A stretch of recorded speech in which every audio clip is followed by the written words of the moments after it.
Thank you. Who's next? Yes, sir. Ken Morenski, Hi, Ken. 614 BB Drive. You're the guys that did the presentation at Holiday Inn, right? I sat through that and I said, finally, we have a set of developers who are organized. They've done their homework. They know what they want to build. And you presented the incidental apartments above the commercial. Now you're saying that you're finding out now that it's too expensive to put the apartments above retail. What you just did is raise a big flag as to whether you guys have done your homework from day one. Have you? If you knew back then that the apartments were financially unsustainable to be for a profit, why did you back then present it if you did your homework back then? And that was what, over a year ago? Explain to me, when did you find out that the apartments over retail wasn't going to work? I mean, I can address the question if you'd like. You guys had to do your homework even before that Holiday Inn presentation. Well, actually, the way every developer will look at every site is in the very beginning, they look at a site because they haven't spent the millions of dollars yet to do all of the due diligence necessary, all of the geotech, all of the architecture, all the market studies, all the leasing, all those things. It actually takes millions of dollars to get to this point. But the And so concept... if I could finish, thank you.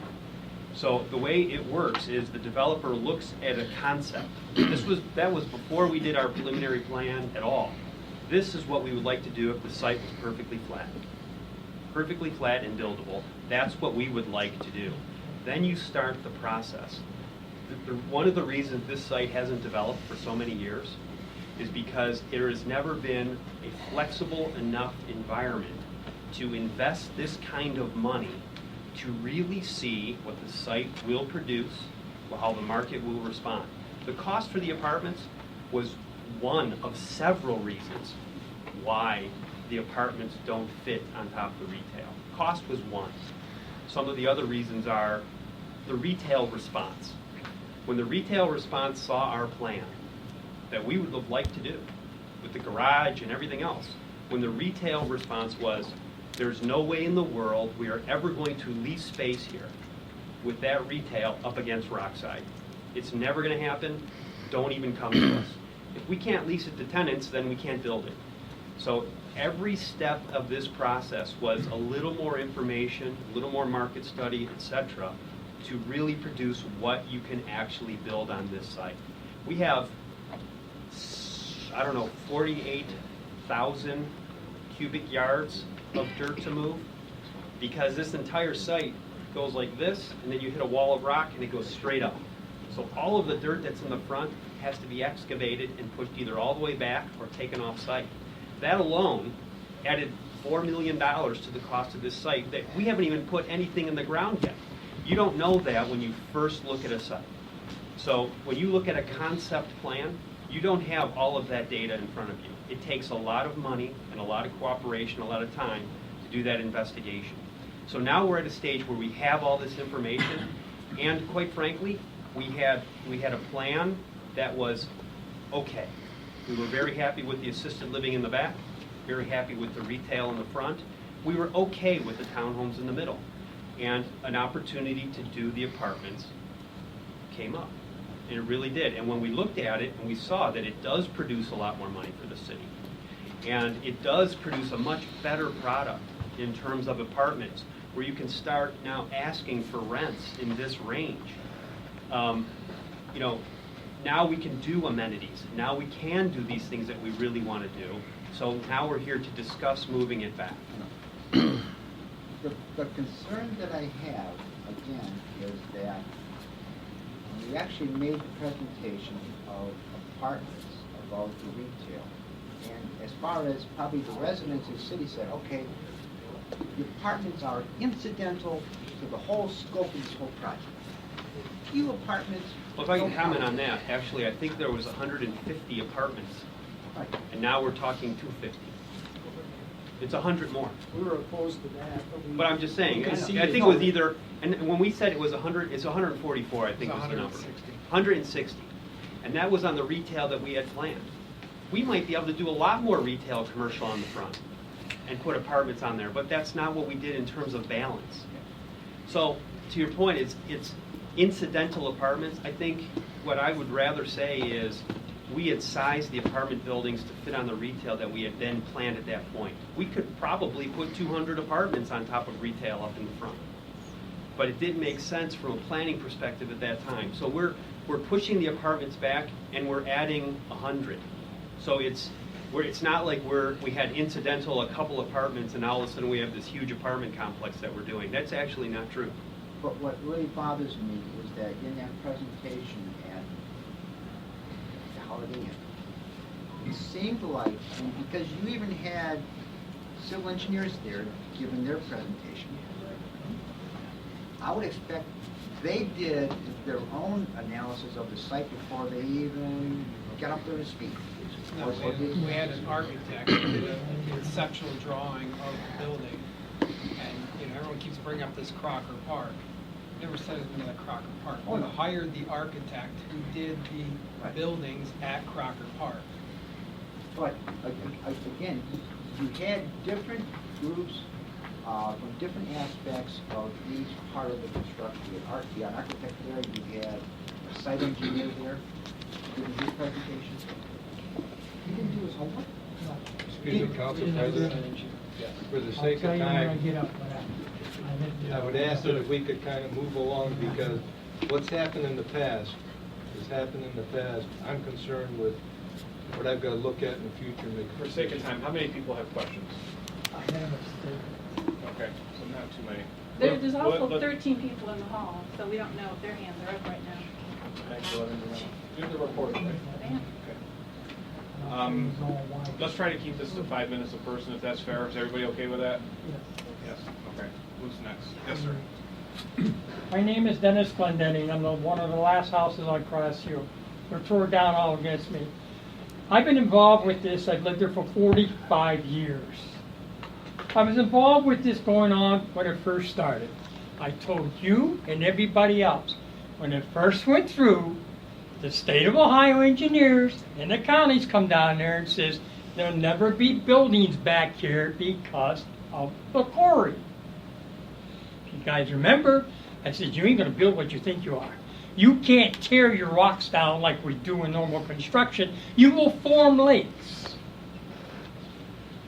You just tore a house down and there's a small lake coming up there now. You can't build it. I've been telling everybody says, oh, you're just a resident, you don't know nothing. I'm only repeating what the state of Ohio engineers said. Now, everybody brought their engineers out. I don't know if they're the dumbest in the world, but they're all going against it. And to let you know, half of your stuff, if you send engineers out there now, they're telling you, you can't do this. And it's not their fault. The cities allowed 5 houses to be tore down and didn't ask them to fill in the wells. We all have wells there. I mean, the city is not doing the proper thing in the building department either. So there's a lot more there that maybe somebody should talk to some of us residents that's been there almost 50 years. Dennis, to answer your question. And the second of all, my house is zoned historical. I checked with the state. It's the first stone quarry in the state of Ohio. I can donate it to the state of Ohio for a historical site. And that will be stopping a lot of stuff. I don't want to do that. I love my city. But believe me, I will. To answer your question quickly on the quarry is not being touched. We're actually using Oh, it no, as a I'm feature. talking about, I know you're talking And about it's part of the back forth. preservation But it's easement that up we're above. giving to West Creek. Stop at a house, I'll show you right where it's at. Jeff, 650 how in many from acres are Rockside. you giving to West Creek Preserve? Between the back Omni parcel and my middle parcel, right around 10 acres, we're donating to them. Who's next? Martha? 60 I had a question about the difference in the heights for the retail with the apartment. What was that height, and what are the heights of the buildings you're proposing now? So when it was over retail, it was 4-story over the retail podium. The max height is 65 feet. Now it's 4 stories, 60 feet max height. And what does the PUD say in that area currently? Well, we could build up to 65, but we're not going to. We're going to do 4-story and up to 65. The townhomes can be 65? No, the townhomes can be 45. The senior living is at 4 stories, 60 feet, can be up to there, and the apartments are up to 65 feet, Did but that we're pass all the proposing way 6 through? feet. You could do. That's elder? what's approved in the PUD. So that got approved, it's not just townhomes, then across the Correct. street. Right. Okay. Anybody else? I'm kind of new on this, and I know that developers, we need you in society, so forth, you're out to make money. But what I'd like to know is, do we know, the question is twofold, do we know what option that we've been presented actually is the best for the residents of our city? I mean, like, where we will actually feel it on an everyday basis, not, well, we'll have a nicer flag in front of, City Hall, but we will actually feel which option. Because Rockside is a hot area, and we've got a bit of hot property here. So it seems to me we should be able to be the ones going, and no offense to you at all, you're getting beat up, I don't mean to do that. It's okay, really. But the fact of the I'm matter glad, is, I mean, this is what we wanted, to have a well, we conversation. should be able to say, yeah, nice, put it somewhere else, we're not digging it, we'd like something else. That puts more money in, gives us maybe more property taxes if we're townhomes, whatever that is. We have to really, if you want us to like you and cooperate, really, you have to just make us buy into it, and it has to be good for us. I think Absolutely. there's a lot of people that are feeling this isn't too good for us. So Yeah. maybe you ought to just massage it, figure out, and really my second part of my question is, my big concern here tonight, other than this, is I applaud you for saying that there's too much politics going on here. And it sounds to me, and I applaud the rest of you for agreeing and having that kind, in front of your residents, having that kind of, good for you. But that concerns me probably more than anything, because you're what we've got. You're our representatives. And if there's too much politics, don't be so cryptic. Tell us what it is, and let us back you up and fight this politics that we need, because we need you to run our town. There's politics happening here. I, for one, want to know what it is. And I, for one, will stand behind you when you fight it. So, please, be more transparent with us. Let us help you with that. These decisions affect all of us. This is our city. This is our community. So that's, whenever you want to answer that question, please do, but you know me well enough, Matt, to know that I won't stop asking it until you do. I appreciate that. We Okay? have that in common. But as far as that is concerned, do we know whether it's the townhomes, whether it's the retail, whether it's the whatever, that is best for the citizens in this city? Do we know? It's tough. How do you define best? Is it financially? Is it making you feel good about living here? What is? Well, I gotta what's think, best? number one, if everybody's property taxes go down, as long as it's done not to hurt the people who live right around it, because that's not fair to them, you know what I mean? Of course. And we are in this together, and we have to be respectful of that. But other than that, I think if everybody got a nice little lower on their property taxes, they might go, all right, as long as they're okay, and as long as this thing doesn't become, Right. an eyesore or bring in an element. We already have issues with our schools. We already have issues. We don't need another issue. You know what I mean? We want to make things better. So, yeah, I think we should put something that everybody can understand. You guys do this every day. We don't, It says, here's what this would mean to us financially. Each and every one of us. This is what it would mean to us from an aesthetic standpoint. This is what it would mean to the homeowners who live there. Can we get something that simple, stupid, that we can all look at and say, okay, this is what we think? And do we get to make the choice? Is it the residents that are going to be able to say yea or nay to them? Well, unfortunately, in about 12 years ago or so, the residents voted on charter change and only gave council that ability. So to answer your question, no. So can we help you fight whatever politics you need to, and then we tell you what we want you to do? Yes, Or do absolutely. you, I mean, Absolutely. seriously, will the council say, okay, the people who show up for these things represent the people? I'll give you a perfect example. A couple of weeks ago, the other developer presented the idea of a medical marijuana facility. Some people at this table supported it, some people didn't. We had residents like this come to meetings, and a lot of them were against it. City council could have overturned the planning commission's decision of not allowing it, but we didn't because we had so many comments in the negative. So the people can still help influence the city. Absolutely, that's what they're doing right now. I appreciate what you just said, and, you know, you as a resident want to understand that this is in the best interest of the city, of the residents that may live around there, the effect on your taxes, and quite honestly, that's what they're asking. That's what these the two guys here are asking. You know, What are they asking? They want to be able to present to the city their rationale and reasoning why this is a good thing for the city. We don't have to accept that. you Is know. this the best thing for, this is my curiosity, again, this is not to talk about, but is this the best thing for the city, or is this the best thing for the developer? Are they getting more money by putting apartments in here, or is the city benefiting more? And not that I don't want you to make money, it's what it's all about.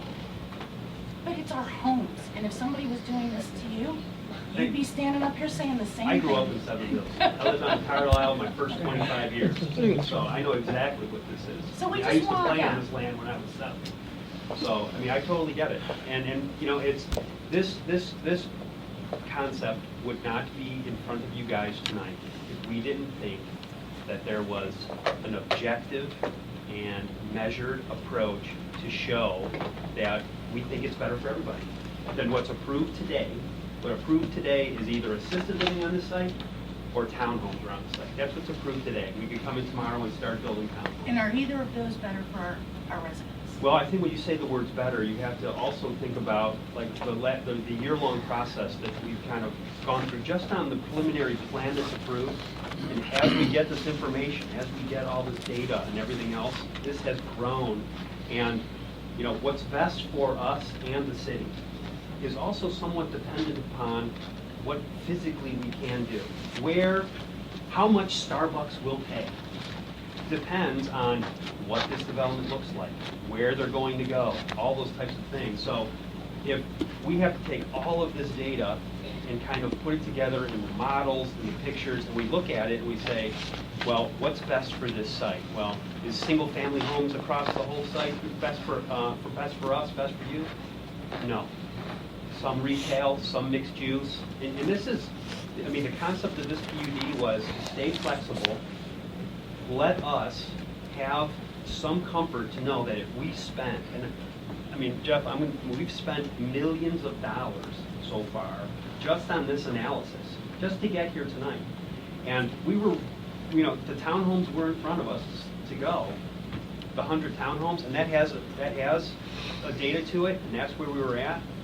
And now what we're saying is let's step back a second and let's look at the apartments. And you decided against the townhomes because? Well, we haven't decided against them. What we're doing is we're weighing the two together. And so when you say, because if we say it's either apartments or it's townhomes, which is good, or the assisted living, which we now are doing in the back, that's what physically and market-wise all the data is pointing to. Those are the types of uses that will make sense there. Now you step back and you say, well, what does that mean? Well, 100 townhomes, you know, the 100 townhomes in that phase, I have the number here actually. And again, we look forward to doing this presentation in front of everybody because we've got a really cool PowerPoint. And $178,194 per year to the city was our old pro forma for phase 1. Or no, actually, yes, that was for phase 1, including the assisted living in the back. If we change it to apartments in the middle, we do apartments, we're now looking at $325,420 per year to the city. So that's an increase of about $147,000 per year. Well, where does that come from? It comes from you have more residents, you have more families here. So absolutely. The issues with fire, great comment. We'd love to address it. The issues with the police, great comment. We'd love to address it. And that's really what we want to do. We want to have this conversation with you. Because we do want, at the end of the day, people to say, you know what?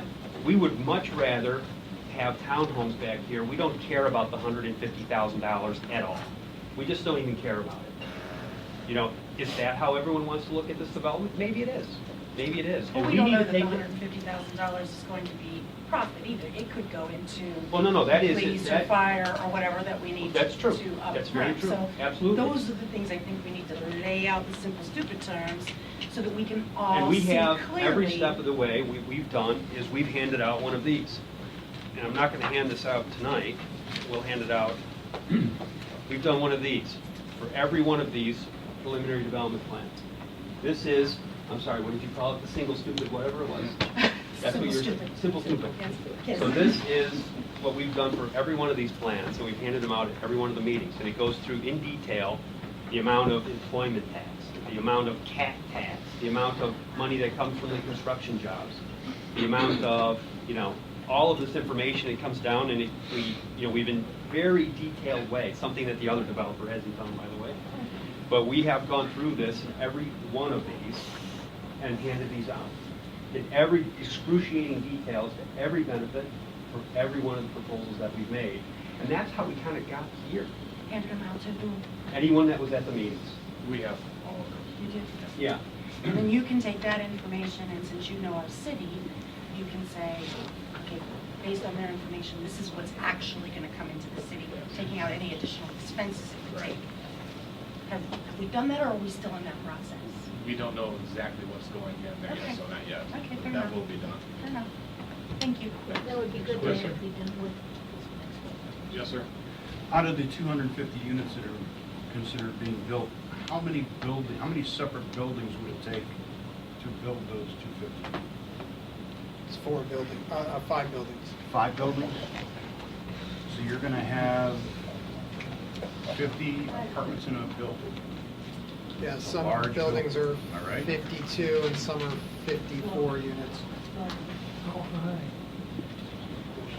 And when we do the presentation of planning, we'll have the type of the building and how many units are in each building. That being said, would traffic dump out on Crossview from that development? Great question. We'll also have We the have an traffic updated analysis. traffic study that we're going to present. It's actually minimal increase in trips, very minimal. So they, Why does it also come out of Rockside? Yep. Rockside and Cross, so there'd be a back entrance through Crossview. which Yeah, just without- like there's been, yeah. I mean, it's, currently there's been this cross-view entrance. And, so whether we have assisted living on both, or the townhome, single family, et cetera, we've kind of had this general understanding of what the traffic impact would be. And so changing those townhomes or the assisted living in townhomes that we kind of had planned either or on this site, changing it to apartments, TMS has already concluded that it's a minimal increase in the number of cars. Obviously, I'm thinking that it's going to be more profitable for them to build apartment buildings because the revenue would be repeated as opposed to selling 100 townhouses, collecting the profit, and moving on. The city really doesn't get anything out of the sold homes. And, Would there be more property tax in Putnam County? well, yeah, but the city, no. Well, as long as they donate the $10 million fire truck that we're gonna have to buy for that, fine. You will, right? Let them have the Yeah. floor. Let them have the floor. I get it. I'm open as well. I have questions, just as that, and probably will in the future, but I'm willing to listen. Thank you. Does this go in a first reading tonight? It's on the agenda. As I mentioned earlier, it has to go on for first reading so we can refer it to the planning commission. You can't just refer it to the planning commission without doing a first reading? It- Ordinances go through 3 readings. I understand that, but you and I There's 2 both weeks. know how these things tend to snowball once you get through first reading and second. Not really. We have plenty of items that are tabled, that we have tabled, that go on and on for months. Couldn't we table it now and then just refer it to the planning commission? Why? Can we do that? What would be the point of that? Rich? Because, again, you and I have both seen these things just keep rolling, let's get it going. I think we ought to table it and then go to the planning commission and then go through 3 readings. Council can't take any action, Tom, until the planning commission determines I that, know. you know, I so. know. I just let the so- planning commission do their thing first and then go to first reading. We have to put it on for first reading in order to move it to the planning commission. I think you could send it to planning commission without doing a reading, but. I'll ask our law director. I agree with Tim. I think it should be given All right, then do a the first reading and then send it to planning, so that planning knows exactly what That we're it's sending, coming. so we know what we're sending them. All right, right. Thank you. You do have to send an ordinance to planning. I got, Right. here, I wanted to make sure I don't use 5 minutes here, so I didn't, You can have 6, Larry. no, that's fine, dude. Here. No, we'll get That was there. fun. All right, Dick, sir. Mr. Richard. Richard? No, Rich. What's the fill rate over at John Glenn? How full have we gotten over there? How many units are still? There's 4 units left. 4 units left out of what was it, That's what I heard the 48? other day. yeah. 48? 22. 22? Yeah. Okay. One of the things that, he said is that by him going with the apartments, then he could be responsible for building them himself. I think that it's okay, I think John Glenn proves that they have the developer build it out and have somebody come in and build it, is okay for townhomes and houses and whatever. The main reason I think the apartments are economically viable to the developer is because he gets a better population density, gets more people in there, makes more money. And, there has never been apartments even discussed. It didn't even ever get to this level in all the years that we've done any type of development in the city. Council has the ability to even accept it for initial discussion. I'm all for people being able to air things, but you guys also have the right to say, no, we're not even going to talk about that. And Tom, please keep in mind, this isn't council's idea. This was presented to the city. I know, but you could also say to the developer, no, we can never, ever, ever entertain apartments. You're absolutely right about that. But we're trying our darndest to build a good relationship with these guys because we want to work with them as partners for years and years to come. Okay. We don't. I hear what you're saying, but I just think, we've never, ever had apartment. There's no such thing as a luxury apartment. 10, 20 years down the road, all you got to do is look at Midtown, all you got to do is go to Southgate and Garfield, all you got to do is go over to Parma Heights. There's no such thing as a luxury apartment. And, he made the point about putting in amenities like the pool. Okay? Put the pool in, you're taken from the rec center. Okay? By putting in amenities like that, the rec center now loses people that would normally go down to the rec center. That to me is not a reason. Well, you can't, nobody's gonna really use it, is it? Well, the apartment dwellers will use it, and instead of going to the rec center. Are we no longer going to be getting townhomes in there? Is this going to replace? Is this going to replace the Are you replacing townhomes now? with the apartments? Yes. Okay, so no townhomes. Okay, again, a much better property tax value, higher income level people in townhomes. Actually, if I could just Go ahead. real quick on that one. I mean, the townhomes that we were planning cost are $225 to $250 per townhome.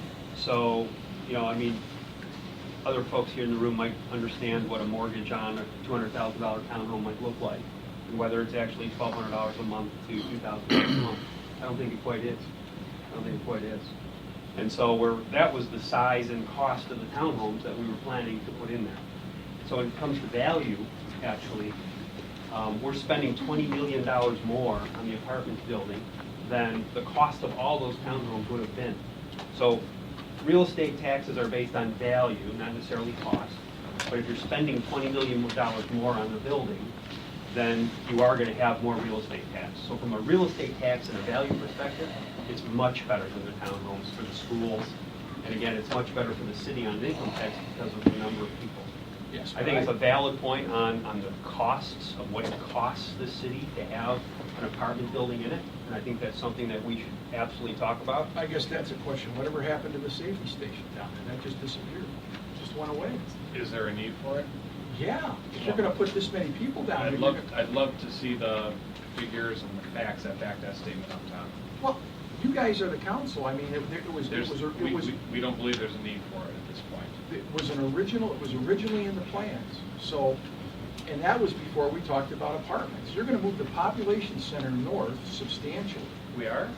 You build these apartments, you Did are. we say that we're allowing these apartments right now? We don't know. All we're doing is letting them present to us. Matt, if Tom. the discussion is here, then the reality is that it's something that's being considered. You know, smoke and fire, you know? Hey, Tom, we wouldn't be taking from the rec center because the people wouldn't be there if there wasn't hotels there. So how would we be taking money from the rec center?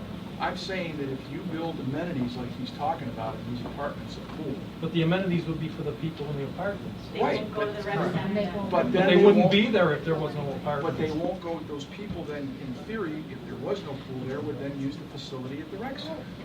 So you're taking a little The bit from people rec would center. not be there. I'm saying. Yeah, I think that's. It may very well be minimal, but the rec center's No, we want that. We'll never come.